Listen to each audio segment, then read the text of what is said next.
Hablar de la doctora Frida Medina Rodríguez es hablar de liderazgo, trayectoria y evolución dentro de la medicina especializada en México. Médica cirujana egresada de la Universidad Nacional Autónoma de México. Se formó posteriormente como especialista en traumatología, enfocando su práctica en politrauma, un campo que exige precisión, sensibilidad y una profunda vocación. Su trayectoria no solo se limita a la práctica médica, también ha contribuido a la formación de nuevas generaciones como profesora asociada en programas de posgrado de la UNAM, además de participar activamente en investigación con publicaciones en plataformas como el National Institutes of Health y repositorios médicos especializados. Certificada por el Consejo Mexicano de Ortopedia y Traumatología, la doctora se ha consolidado como un referente en su especialidad. Su liderazgo alcanzó un momento histórico al convertirse en la primera mujer en dirigir la UMAE, Dr. Victorio de la Fuente Narváez, donde actualmente encabeza la operación de 3 hospitales de traumatología, ortopedia y rehabilitación dentro del IMSS. Hoy, su historia no solo inspira dentro del ámbito médico, sino que también abre camino para nuevas generaciones de mujeres en posiciones de alta responsabilidad dentro del sistema de salud. Doctora Frida, hoy lidera una unidad clave dentro del Instituto Mexicano del Seguro Social. ¿Cómo defines su estilo de liderazgo? Yo creo que cada quien tiene un estilo de liderazgo muy independiente o muy individual. Si bien es cierto, hay clasificaciones de liderazgo, pero yo creo que no puede uno encajar exactamente en uno. En primer lugar, es un liderazgo diferente al que viene en los libros porque es un liderazgo femenino en un ambiente masculino. Entonces, esto es algo que sí tuve yo que ir como que cuadrando mi forma de ser con lo que pasa en mi hospital, un hospital monotemático, donde la mayoría son hombres, donde les he comentado que es como la ley de la selva. Domina el más fuerte. Entonces, ¿esto qué pasa con todos nosotros? Que si tú no demuestras esa fortaleza, y no estoy hablando de una fortaleza que sea nada más de, yo soy el más fuerte, ¿no? Sino que una fortaleza desde tu integridad como persona, una fortaleza personal, una fortaleza dentro de la rama, aquí en este caso, de la medicina, de la ortopedia, y que tienes que demostrar ser también bueno en el quirófano, en la consulta, con tus pacientes, en el día a día, con los alumnos, en los congresos donde tú te estás midiendo con tus pares, no solamente del Seguro Social, sino nacionales, internacionales. Entonces, todo ese bagaje, toda esa personalidad te la va dando, lo que te va dando esa credibilidad o esa parte que te hace ser un buen líder. Porque aquí si tú no te impones, realmente es muy difícil. Totalmente. El liderazgo que está puesto nada más por un dedazo es el liderazgo que no sirve, que no dura, que no funciona y que no crea ningún problema. Entonces, no solamente tienes que demostrar ser el más fuerte, sino también el cómo guiar. Cómo convencer a tu personal, que es un personal difícil, que es un personal sindicalizado, que es un personal que tiene muchos bemoles en los cuales y que tienes de todos los rangos de educación, inclusive de pensamientos, donde tienes que hacer un justo medio a cómo poder llevar a cabo tu visión. Totalmente. ¿Por qué? Porque la única manera de tener más tiempo en esto es justamente el ir equilibrando. Además, conocer cómo piensan. Yo hace poco me encontré con un artículo que me encantó. Realmente el liderazgo que yo aprendí viendo, porque la mayoría aprendemos ese liderazgo. Tenemos un liderazgo nato, sí, ya de la personalidad de cada quien, pero también hay que aprender ese liderazgo y pues ya aprendí el liderazgo es porque yo lo digo y si no te me vas. Cosas que eran totalmente diferentes. La forma de pensar de los baby bloomers.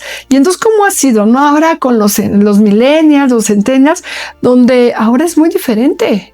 O sea, antes alguien decía, yo soy el mejor trabajador del mes y del año porque estoy aquí no de sol a sol, de luna a luna y yo hago todo. Y no, ahora el joven ¿qué quiere?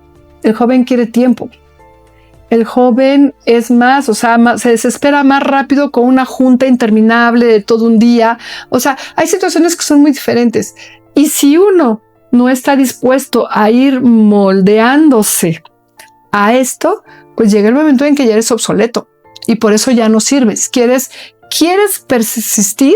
Obviamente tienes que insistir en tu cambiar, en ser moldeable, en decir, sí, en mi época se hacía así, pero ahora la mayoría de la gente a la que yo lidereo no es con los que yo empecé. Todos ya se jubilaron, ya se fueron y ya no están acostumbrados a ese tipo de rol. Y si yo jalo demasiado esa cuerda, pues esa misma cuerda es con la que me van a ahorcar a mí.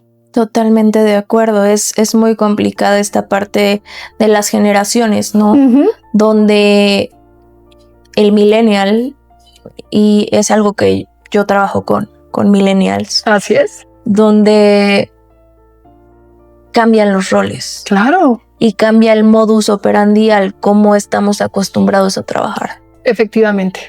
Totalmente.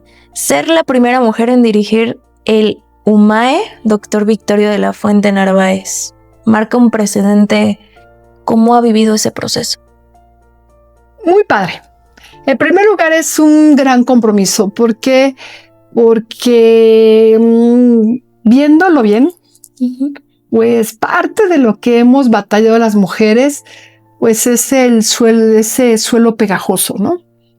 En el donde tienes la virtud o la gracia o el privilegio de que te nombran, pero sabiendo que había un montón de broncas, sabiendo que había muchas cosas, sabiendo que había apuestas, a ver en qué momento te caías, ¿no? O sea, o qué hacías. Pero entonces, afortunadamente para mí se convirtió en un reto. Primero, pues es padrísimo ser la primera en todo. O sea, probablemente en la época en la que yo estuve, pues éramos pocas mujeres y entonces pues no había como mucho de dónde escoger. Afortunadamente no me tocó en la época de la paridad. Entonces a mí no me pueden decir, es que tocaba vieja. No, espérame, no. Entonces, porque también es bien feo. Sí. Porque definitivamente te siguen tratando de ningunear, de desacreditar, de decir, no fue por mérito, pues es que estaban vieja y pues era la única. No. Entonces, aquí es muy diferente. Aquí creo que fue por un mérito, porque tengo una trayectoria que me ha costado mucho, que no es de rapidito, que fue escaloncito por escaloncito, que bendito sea Dios lo pude ir gozando día a día, y cosa que me siento muy orgullosa de eso, porque 20 años ser tropa me dio, o ser médico de base, me dio todo el conocimiento de hacer muchas cosas bien, ¿no? O sea, de conocer qué pasa desde cuando tú eres médico de base, cómo te enfrentas. Entonces yo entiendo muy bien el día a día de la mayoría de mis compañeros y no solamente médicos, porque platiqué, escuché, lloramos juntos probablemente con enfermeras, o sea, con mucho personal que interactué y que ese personal me dio mucha vida. O sea, cuando yo llego a la dirección médica, primero fui directora médica de trauma, sin saber, tuve la dicha que quien me apoyó muchísimo no fueron mis subalternos, o sea, me apoyó la base, porque la base era mía, eran mis amigos, porque yo, por ejemplo, en la consulta externa, sin saberlo nunca, jamás, porque a mí se me había como que quedado claro, tú no llegas más que a jefe de servicio y tan. Entonces para mí era como que algo igual, sí, adiós, bye, ¿no? O sea, esto es de otro ente, esto lo hacen otras personas con ciertos privilegios y hasta ahí se acabó, ¿no? Y me quedaba claro y lo había entendido y no tenía tema en eso. Entonces, yo en la consulta, ¿qué pasaba? Que pues, traían pastes o algo así la consulta y terminábamos de, a ver, chicas, vale, vénganse todas. Vamos a las enfermeras, decía, vamos a repartir el botín. O subía al piso y con los médicos, a ver, vamos a repartir el pastel que nos trajeron o cosas así. Entonces eso, pues te va hermanando, te va ayudando. En cirugía, por ejemplo, yo para que mi instrumental estuviera bien y todo, y para que la cirugía se fuera rápido, yo le ayudaba a la instrumentista. Entonces tú lavas, yo te arreglo, pum, pum, pum, ponemos todo el instrumental ya listo para entregarlo. Y yo me cercioraba que ese instrumental que usaba hoy, el martes, el viernes que nuevamente bajaba al quirófano, lo iba a necesitar. Y de mí dependía que estuviera completito y que no le faltara absolutamente nada, porque la única que iba a batallar era yo. Entonces, eso me ayudó a que yo ayudaba a las enfermeras entre que era lo que me convenía, pero también porque también me nace, o sea, también soy así, o sea, realmente es algo que nadie me lo enseñó, sino que era como que parte de mí, y muchas cosas que fueron acumulando muchos puntos que en el momento en que yo estaba en los momentos muy difíciles en la dirección médica, pues eran los que salían al quite y salían a ayudarme, y fue las personas que me fueron fortaleciendo, entendiendo que yo sí me merecía estar ahí, entendiendo que tenía todo para estar ahí, y que realmente tenía gente que me soportaba en buen plan, o sea, en la situación en que cualquier problema que tenía, ellos salían al quite y me decían, no, a ver, doctora, le hacemos por aquí, le hacemos por allá, o yo sé cómo manejar esto.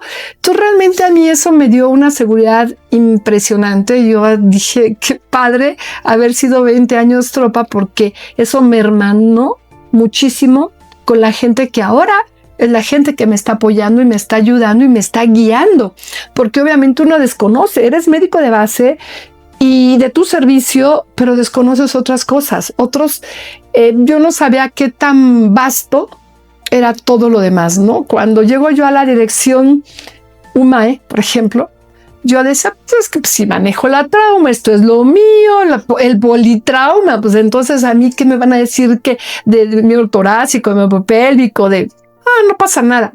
Pero cuando te das cuenta que tú solamente tienes la dirección de trauma, solo tiene un pedazo de pastel, y que es un pastelote grandote que incluye finanzas, abasto, conservación.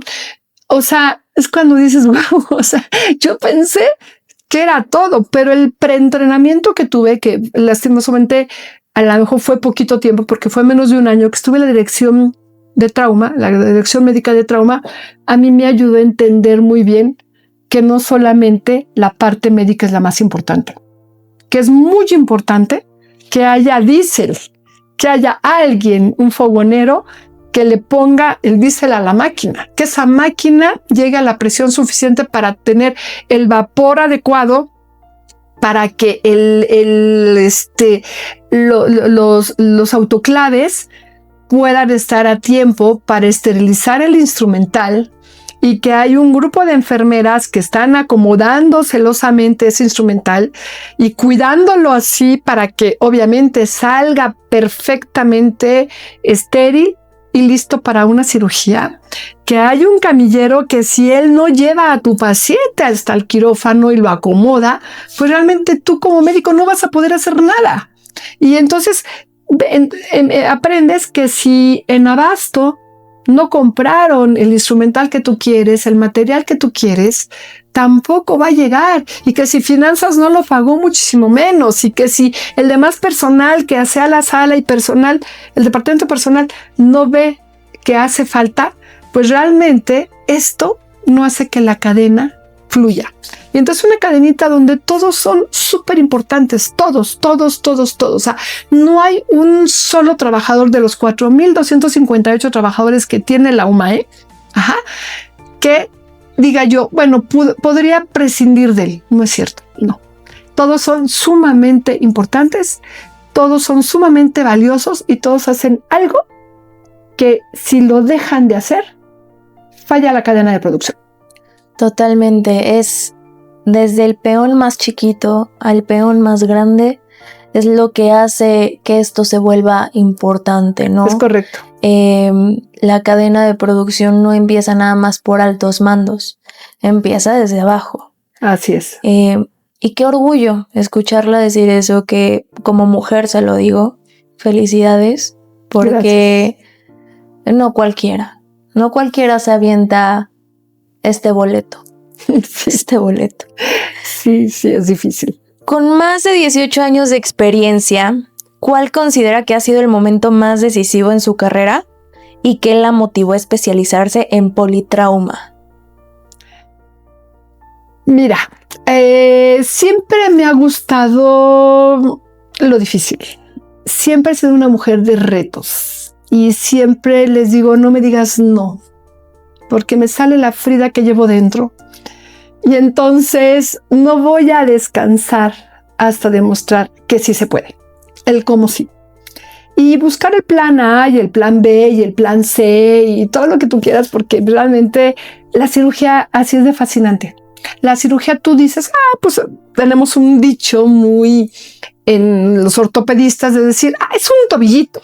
O sea, porque es una cirugía que más frecuentemente hacemos y que supuestamente deberíamos de tener como muy, muy fácil de hacer.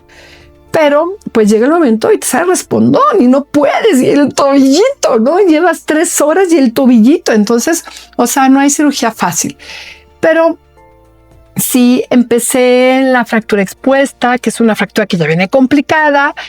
Pero entonces cuando ya le agregas el politrauma, es ver, lo primero que a mí me pasaba de antes de que yo estudiara medicina, era poder saber por qué se muere la gente, ¿no? en un accidente.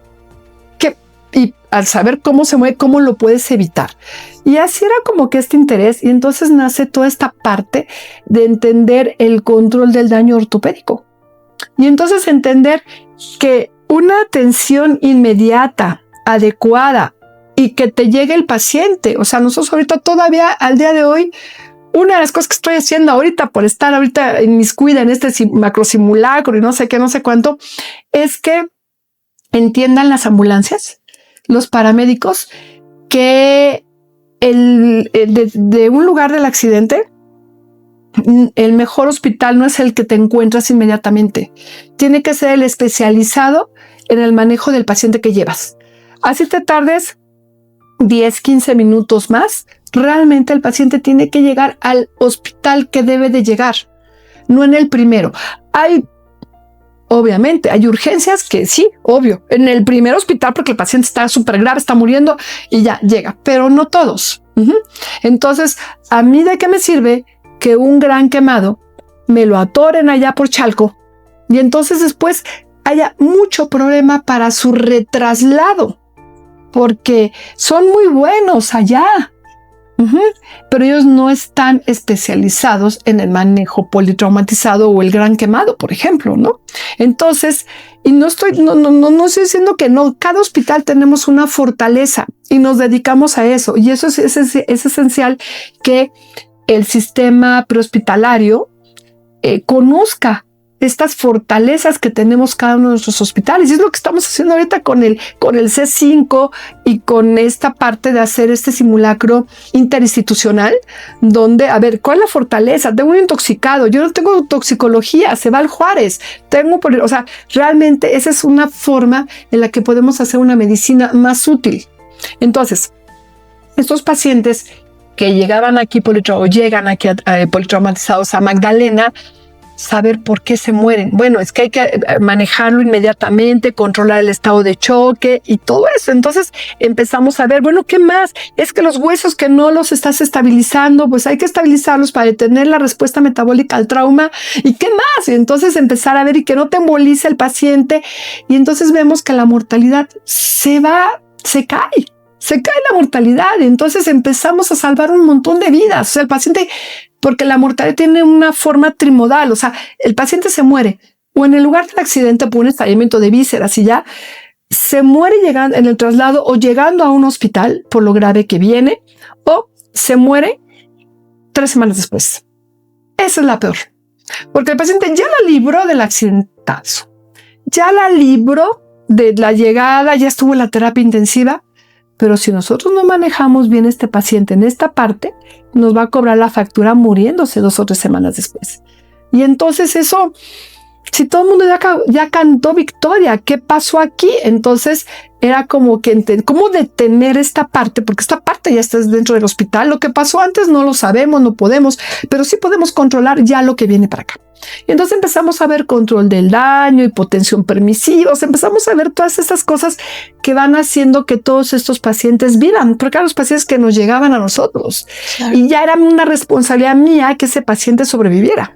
Pero bueno, empecé a mover también, a operar a los pacientes de varias partes. Fui por ejemplo, en operar un fémur, fémur bilateral, un paciente que tenía los dos fémures fracturados y en una misma cirugía operarlos, ¿no? Y cambiar el paradigma.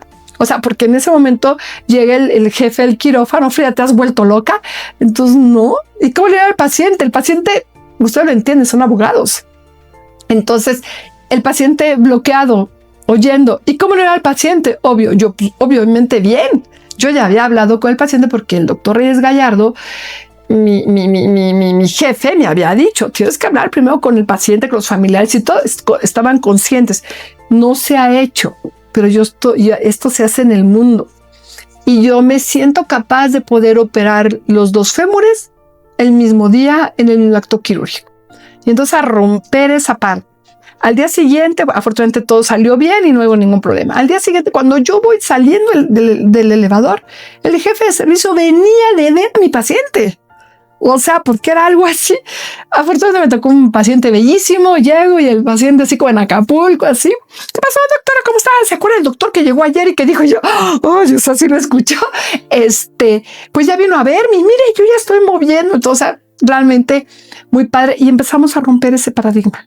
Empezamos a operar al paciente de todas las fracturas que tiene en un mismo día, en un mismo acto quirúrgico, sin ponerlo en riesgo, por supuesto. Empezamos a hacer el control del daño, como estabilizando al paciente con fijados externos. Y entonces todo esto da sobrevida. Pero bueno, ¿qué sigue? ¿Qué sigue? Las piernas deshechas, las destrozadas. Deja de amputar. Vamos a salvar esa pierna. Entonces, pues vamos a salvar esa pierna y pues a veces fue hacerla chiquita, para que aprovechando que no tenía hueso y que no tenía músculo, que no tenía piel, al hacerla más chica, obviamente me daba más chance de tener más cobertura cutánea, más músculo y de ahí a poner una regleta para que empezara a crecer la pierna y tener estos pacientes trabajando en lo que trailer, de todo lo que un vendedor de lotes, regresar a su actividad después que 5 de cada 5 le decían que se tenía que amputar. Padrísimo. Entonces, esto te habla de que a mí me han gustado los retos.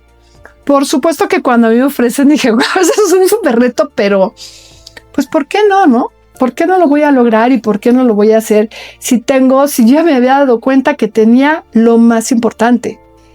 El apoyo, el aprecio y el reconocimiento de mis pares y de mis compañeros de trabajo. Entonces dije, bueno, pues si tengo eso, realmente lo tengo todo. Lo demás es aprender. Totalmente. Y he aprendido de pilotes de control para saber que el edificio es seguro y que está bien. Aprender de la casa de máquinas, porque es el corazón del hospital. Es lo que realmente hace que el hospital funcione. Si yo no tengo agua, si yo no tengo agua caliente, agua fría, nada, todos los procesos, gas medicinal, todo se va a parar. Entonces aprender a cuántos de presión tiene que estar las bombas para que realmente nos llegue. Todo eso es fascinante. Aprender del devengo con finanzas, aprender de las licitaciones. Todo eso ha sido un mundo fascinante, diferente, lleno de retos, porque obviamente son cosas desconocidas y que tienes que entender y que tienes que desmenuzarlas, porque si no las entiendes, pues entonces estás mal porque te van a dar la vuelta. Entonces, para poder mandar, tienes que conocer de menos, qué es la parte que tienes que cuidar. Y otra cosa que creo que a mí me ha servido mucho es que ayudé a potencializar a todos mis líderes. Tengo excelentes líderes. Entonces, al personal de Magdalena, todo el mundo lo quiere en todas partes. Aparte, es bien padre que vayamos a cualquier curso, congreso, de lo que vayamos, y entonces hablen muy bien de mi jefe de abasto. ¿Por qué? Porque pues déjalo ser, déjalo que crezca. Porque él es el bueno. O sea, yo no le puedo decir a él qué hacer porque yo no sé de eso. Yo no soy administradora, yo soy contadora. Y que vamos con algo de jurídico y que hablen muy bien de mi jefa de jurídico. ¿Por qué? Porque ella es muy buena, es una líder, sabe bastante. Y me ha enseñado muchísimo y yo me dejo guiar por ella y he aprendido de ella y yo sé que estando ella no vamos a tener problema en lo demás y así puedo ir hablando de todos y cada uno del de conservación y bueno, corro el riesgo de que pues se van llevando a mi gente porque saben que es gente muy valiosa. Y luego me dicen, pero ¿cómo le haces? No, yo no les enseño nada porque yo no he enseñado a nadie nada, sino que más bien los he dejado fluir, los he dejado ser, los he ayudado a crecer. Por supuesto que a lo mejor entre que me enseñan los cuestiono, los hago que estudien, porque entonces ya los voy llevando, ¿no? O sea, yo no es que los esté lidereando, no, sino que los voy retando a las cosas, cómo se van haciendo, metiéndome a supervisar su trabajo, pero ya de una manera de conocimiento, ya nada más de que me diga, sí, mira, qué bonito, es blanco, quedó muy bien, porque pues como era azul, espérame, yo lo veo negro y es negro y ha sido negro, ¿no? Entonces, o sea, como que plantar en esa parte donde creo que eso ha ayudado. Y te digo, o sea, realmente es haber sacado a todos. La de nutrición también me la piden para llevar para dar cursos, o sea, a todo mundo. O sea, yo de lo que te hable, todos han sido excelentes y son excelentes líderes, los quieren mucho, biomédica. ¿Por qué? Porque han aprendido esa parte. Creo que he podido compartir esa forma de liderazgo en la cual todo mundo sobresale. Y siempre, en cualquier ámbito, se habla de Magdalena. Bien o mal, pero se habla. No, todo es bueno. También he de decirte que también tenemos un carácter un poquito más de no dejarnos en el sentido de cuando vemos que esto pone en riesgo la operación, pone en riesgo a Magdalena, pues sí somos los que damos el manotazo y decimos, a ver, momento, ¿cómo está esto? O sea, antes de empezar, es que me dijeron, no, o sea, sumisos no somos. Y creo que, pues también la personalidad de la traumatología y la ortopedia, ¿no? Donde tú tienes que poner basta, vamos, porque el paciente se te muere. Si tú no das el volantazo y dices, a ver, momento, vamos por acá, el paciente se te va. No hay un después. No hay un momentito, no hay un espérame tantito, sino que todo tiene que ser bien ya a la primera. Y eso es lo que pretendemos siempre hacer. Todo bien ya a la primera. Qué padre, la verdad es que vuelvo a lo mismo. El que conozca todo desde abajo habla del tipo de líder que es, doctora. Porque un líder puede ser... Hay dos tipos de líderes. Y uno no es líder, uno es jefe. Usted es líder. Usted lidera a su equipo, usted ayuda a su equipo, usted le dice al equipo por dónde irse. Y así es como debe de ser. Qué padre, la verdad. Gracias. ¿Qué considera? Esto ya me la respondió ahorita. Entonces vamos con la siguiente, ¿no? Salí de falso. Pero no, está perfecto. ¿Qué barreras cree que existen para las mujeres en especialidades como politrauma u ortopedia? Las que te pongas. Creo que esas barreras uno se las pone. Y hay que saberlas sortear. Porque esa barrera, hablar únicamente de las barreras que hay en el mundo, en una especialidad en un inicio muy masculina, pues a lo mejor es pensar diferente, ¿no? O sea, yo sabía que cuando yo llego a Trauma Ortopedia, pues yo sabía que venía con puros hombres. O sea, yo sabía que me estaba metiendo al club de Toby. De hecho, hay un cómic, una foto que me encanta mucho, donde está el club de Toby, está Lulu allá a un lado y dice, no se permiten mujeres. Y pasa la pequeña Lulu y le pone en el no, está en inglés, en el no le pone, trae una brocha y le pone una W, ¿no? Y es ahora se permiten mujeres, ¿no?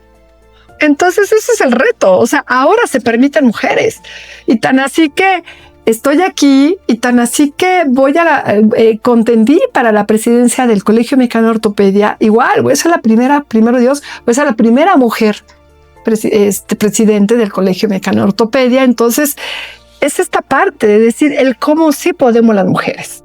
Y que yo sabía que estaba yo de intrusa, yo era la intrusa. Y no por eso me caí cuando alguien dijo, te pedí un residente en una vieja. Porque así llegué, yo bien contenta. Ya, yo soy la doctora Frida Medina, soy la R1 de trauma y ortopedia, vengo a ayudarle, doctor. Y de arriba abajo, y yo así, ¿esto qué? ¿De dónde salió? Ah, sí, ¿sabes que vamos a operar un fémur? Sí, sé que vamos a operar el fémur, que pues lávate. Y pues ya me voy a lavar y atrás está el teléfono y le habla y le dice al jefe de la guardia, oye, te pedí un residente en una vieja. Entonces, pero en lugar de agarrar y soltarme a llorar o decir, ay, ya no puedo más y esto no, y qué injustos son, irme a los derechos humanos. No, en mi época eso era, ni siquiera te iban a escuchar. Pero yo lo asumía. Yo decía, sí, vas a ver, te voy a demostrar que una mujer también puede. Y aprendí algo muy valioso, que demostrar no es pelearte, ni agarrarte a groserías, ni a golpes, ni nada. Es trabajar. Entonces, si tú trabajas, si tú demuestras, tu trabajo habla por ti. No tienes que gritar, no tienes que amenazar, no tienes que acusar, sino ponte a trabajar. Solito tu trabajo va a hablar por ti y te va a decir que y los demás van a hacer. Y aprendí una virtud muy buena de los hombres que me encanta, y cuando la aprendí fui la mujer más feliz del mundo. Los hombres saben reconocer. Si tú les enseñas con tu trabajo, con lo que haces, que realmente estás a la par, o inclusive en pocos casos, en algunos casos, hasta eres un poco mejor que ellos, lo reconocen. Y no hay pleito. Y se firma la pipa de la paz. Y te lo reconocen. Y esto no es una bronca más, sino al contrario, tienes un aliado más. Entonces, cuando yo aprendí esa virtud que tienen los hombres, dije, wow, de aquí soy. Entonces, ¿qué es hacerlo? Y cosas naturales que, como te comentaba hace rato, conmigo llegaron a hacer, ¿no? Como por ejemplo el hecho de repente, yo veía que un paciente de repente no lo operaban, y llegaba con mi compañero y le decía, tengo un espacio, ¿te lo opero mañana? ¿Sí puedes ir? Sí. Y entonces lo sacaba, porque yo sabía que eso para mí se me facilitaba, y que si le estaba dando la vuelta, era porque probablemente, lo que estaba haciendo era darle la vuelta. Entonces yo es que yo soy, no, mira, tengo un espacio, ¿quieres? Lo puedo meter. A ver, ponme al 508 porque mañana lo opero, ¿no? O de repente, no, yo opero a la paciente porque está embarazada y yo el equipo, lo sé ocupar sin radiaciones. Y entonces, para que no se radie la paciente. Y no había tema, no había ningún problema. Y no me daba cuenta hasta un día que mi jefe, el doctor Luis Martínez, pues de repente salimos y me toma el brazo y me dice, gracias. Y yo, ¿gracias de qué? Porque vas a operar a la paciente embarazada. Y yo, sí. No, sí. Sabes que eso va a ayudar a que no se radie. Y yo, ok, pero ahí se queda, ¿no? Realmente eran como que cosas muy naturales. No es el de te ayudo y te la canto, te ayudo y de esto me voy a agarrar. No, para nada, sino como una forma muy natural. Entonces, yo creo que las mujeres lo que tenemos que ver es esa parte. Yo en la UNAM una vez cuando decían que los insultos y que si un doctor insultó a una paciente porque le dijo gorda, le digo, espérame, esa paciente embarazada de 8 meses con 150 kilos, en 10 años, cuando seas una flamante ginecóloga y te llegue con una eclampsia y que se esté muriendo y que se muera la paciente y el bebé y te denuncian y te metan a la cárcel. ¿Por qué? Porque obviamente castigaron al doctor que se atrevió a decirle gorda a la señora. Perdón, no. Porque eso pasa en la UNAM. Pero ¿qué va a pasar con el albañil que te va a piropear? ¿Qué va a pasar con el del Uber? ¿Qué va a pasar con el tipo que trae un carrazo? Porque también puede traer un BMW o lo que tú quieras y de repente gritarte algo, ¿no? O sea, realmente está en todas partes donde tú te metas, va a haber alguien que va a insultarte como mujer. Y ahora pues hay algo fabuloso que es el celular, donde tú puedes agarrar y ponerlo y quemarlo en redes. O sea, se pueden hacer muchas cosas, pero eso, ¿qué tiene que ser? Que nos tenemos que aprender nosotros a defender, a poner límites, no agarrarme al tú por tú, es el límite. A ver, momento, a mí no me hablas así, momento, a mí no me tratas de esa manera. O sea, creo que algo que tenemos que hacer las mujeres es aprender primero, ¿quiénes somos? ¿Qué somos? ¿Cuánto valemos realmente? Y ya de ahí también lo que sigue entonces es el límite. Porque si tú dejas que traspase, y hablando en el sentido que tú lo quieras, si tú no aprendes a poner ese límite, a dar ese manotazo a tiempo, pues entonces no va a ser. Y te digo, yo creo que esos son los límites que deberíamos de establecer las mujeres. El límite hasta aquí llegas, maestro. Discúlpame, pero hasta aquí. Porque lo demás no va. Entonces, esas son las limitaciones que a veces nos unen. Y yo sé que algo que es muy padre es que hay más mujeres que somos más que la juventud, ustedes y todos los demás, o sea, a más jóvenes. Yo creo que va a tener ese chip de que, ay, me vale si es hombre o es mujer, que si esto es de hombres o es de mujeres, y que se unen y que se apoyan y, sí, pues ahora vamos. Y, o sea, muy padre. Cuando yo a lo mejor tuve que endurecer mi cuero solita. Caerme, yo solita, limpiarme, yo solita, hacer lo demás y levantarme y seguir. Y ahora hay muchas mujeres que nos pueden acompañar en este proceso.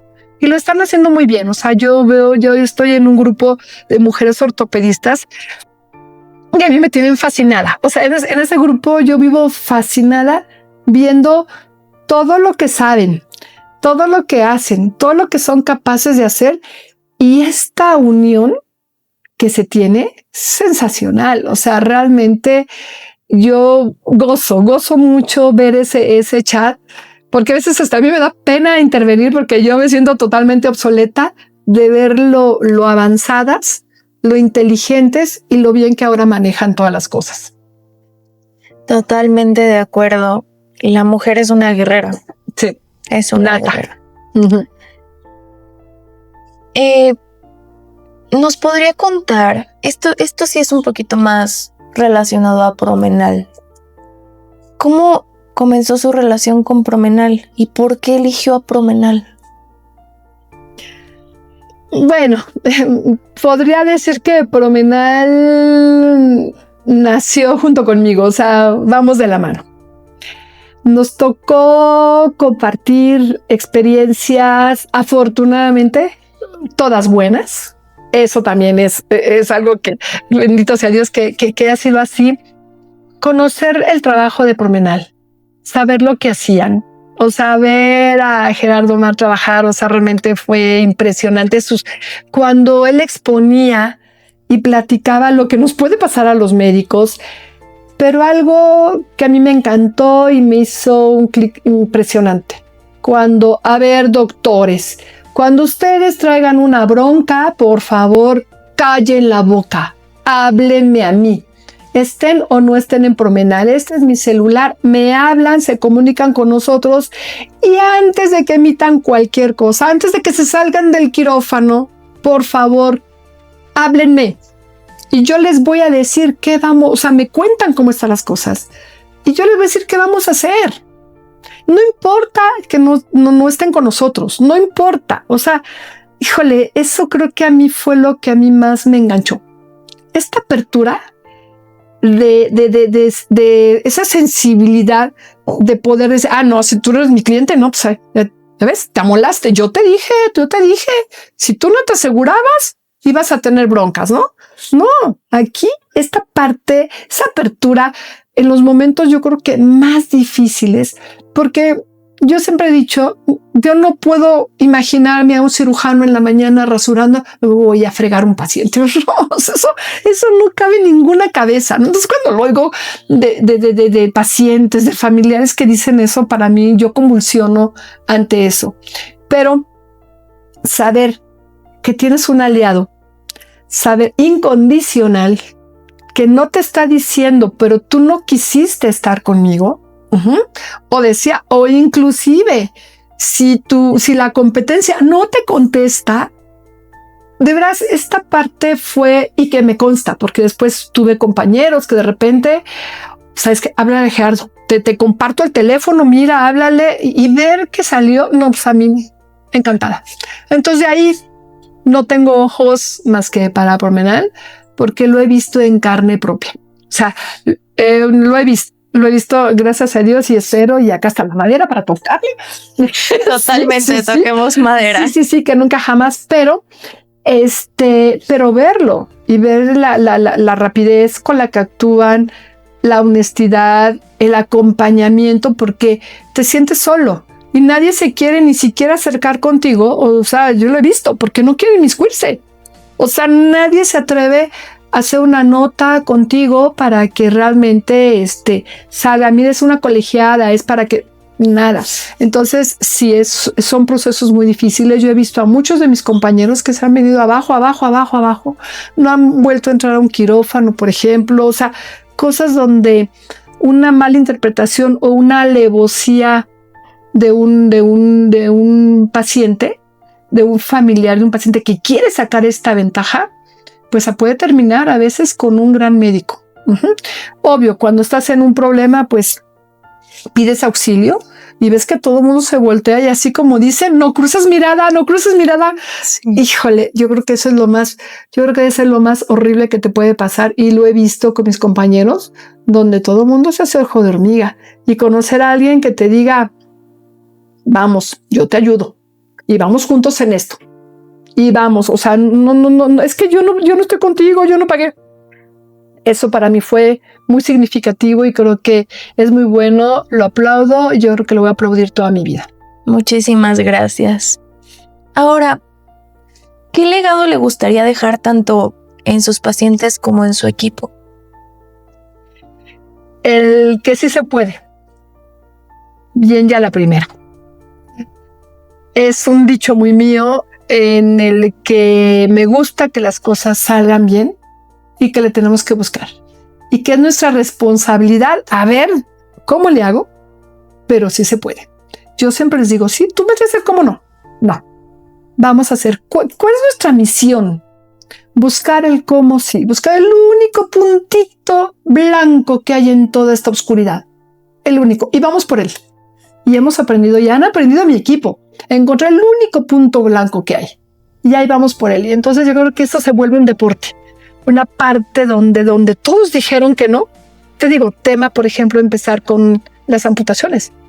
Pacientes que, o sea, me han visto aquí, allá, acullá, privado, o sea, de todo. Y todos amputaban y decir, vamos, vente, súbete al barco y vamos por esa pierna, ¿no? Y después verlos caminar y jugar y hacer, o sea, eso es fascinante. Entonces, si es algo, es contagiar esta parte del cómo sí, porque sí se le busca y sí hay. Todo siempre va a tener una solución. Cuesta trabajo, no lo vas a encontrar luego, vas a tener que buscarle y chinga, se te cerró esta puerta, pues vámonos a esta y vámonos a vamos a la otra. Pero creo que esa parte es la que a mí me gusta contagiar con mis pacientes, de decirle, espérate, no se acabó todo, esto sigue. Y por eso a veces los regañaba y de que, a ver, nada de que a la próxima, hoy camina. O sea, por ejemplo, vas a apoyar el pie, vamos a empezar poco a poco y a ver, párate y alza el pie derecho. Estando, por ejemplo, el pie derecho lastimado, lo alzaban, se paraban sobre su pie izquierdo. Ahora al revés, del otro. No, doctora, claro que sí. No. Y así estaba, órale. No voy a avanzar mi consulta si no terminas, ¿eh? O sea, si no lo haces. Entonces, luego me sentaba yo, te estoy esperando. Ándale, súbelo. No, si se rompe te lo arreglo. No te preocupes. O sea, eso sí sé hacer. Entonces era así como que la confianza. Y no, doctor, es que mire, le prometo que la próxima. En 4 semanas no. Oye, ándale, porque voy a ir a abrir la puerta. Voy a abrir la puerta al consultorio y que sepa la gente que si no avanza a la consulta es por tu culpa. O sea, y así sudaban y todo, pero finalmente levantaban el pie. ¿Te viste? Sí sirve tu pie. Ya va bien, tu pie está curándose. Ahora vamos a empezar a caminar y vamos a hacerlo así. Tú rápido salían mis pacientes. Entonces, o sea, y salen. ¿Por qué? Porque es darles en el momento, es darles esa confianza que si tú no se las das en ese momento, ya nunca más la van a volver a tener. Entonces creo que es esa parte que lo hago con los pacientes, que lo hago con mis médicos, que lo hago con el personal administrativo. Y yo, no, a ver, ayúdame a pensar, ¿cómo le hacemos? O sea, ¿cómo hacemos para que se pueda hacer esto? No, pero es que no, a ver, ya le viste por aquí o vele por acá. Y entonces así como que casi acorralarlos, pobrecitos, pero qué satisfacción tan grande es que se resolvió. Wow. Es esa parte de confianza, de saber que sí se puede, como usted dice, sí se puede. Y finalmente, ¿qué mensaje, aparte del sí se puede, le daría a las nuevas generaciones de médicos, especialmente a las mujeres que buscan liderar en el campo? Ya sabemos que sí se puede, pero ¿qué otro mensaje les podría dar? Yo creo que lo más importante en la vida es ser íntegro, ser auténtico. Cada quien desde su estilo. Si tú eres auténtica, si tú no pretendes copiar a nadie, o sea, yo entiendo la mentoría y yo sé que siempre tenemos un líder a quien seguir y alguien en quien nos vamos a inspirar. Pero una cosa es como los cantantes, se pueden inspirar en Juan Gabriel, pero no van a cantar como Juan Gabriel porque entonces no van a ser ellos. Es igual acá. Inspírate en el mentor que tú quieras, inspírate en la gente que tú quieras, pero sé tú. Con tus ideales, con tus principios, con tus sueños, con las cosas. Nadie somos iguales. Nadie tenemos la misma meta. Probablemente la misma meta sí, pero los caminos son totalmente diferentes. Entonces, yo creo que es eso. Cuando uno imita, cuando uno copia, cuando uno no es auténtico. Y si no eres auténtico, no puedes, ni siquiera el triunfo te sabe. Porque es el tuyo, el que tú pensaste, el que tú soñaste, el que tú ideaste, el que tú todas las noches estás fabricando, en el que te estás bañando y estás pensando en ese. Ese es el que hay que perseguir.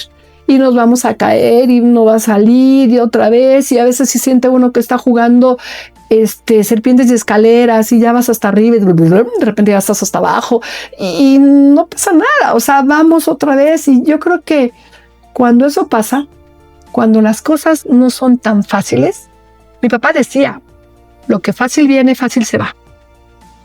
Y es cierto, lo que te cuesta tanto trabajo, lo cuidas. Porque eso también es importante. Porque a veces es muy fácil que cuando vas arriba, alguien te tire con un apenitas, o sea, con un dedito que te toque, si tú estás mal parado. En cambio, cuando tú vas afianzando cada uno de tus pasos, creo que, y cuando tú aquilataste y sabes que todo lo que tú hiciste realmente te costó trabajo, creo que lo valoras mucho y lo defiendes hasta el final. Y es eso con lo que yo me quedaría.